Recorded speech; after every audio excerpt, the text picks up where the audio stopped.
If you plant 2 crops side by side, you should be stoned by your entire village.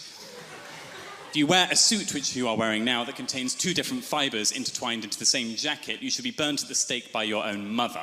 Now, following that rationale, in Leviticus 18:22, when it states that man shall not sleep with man, why aren't we burning ourselves at the stake as well? Why aren't we stoning ourselves to death?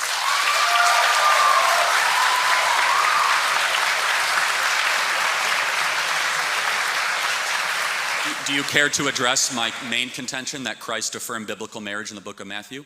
And can you tell me the difference between the ceremonial, the moral, and the ritual law? And then finally, also, tell me about Christianity, the difference between the New and the Old Covenant, or are you just going to cherry pick certain verses of ancient Israel that do not apply to New Christianity? No, fair. I completely agree. So we'll look at 2 points then. So firstly, if we look at the Old Testament, we can see the kind of inconsistencies there. We've already touched upon that, right? That makes sense. Secondly, you mentioned the point of Jesus and Christ.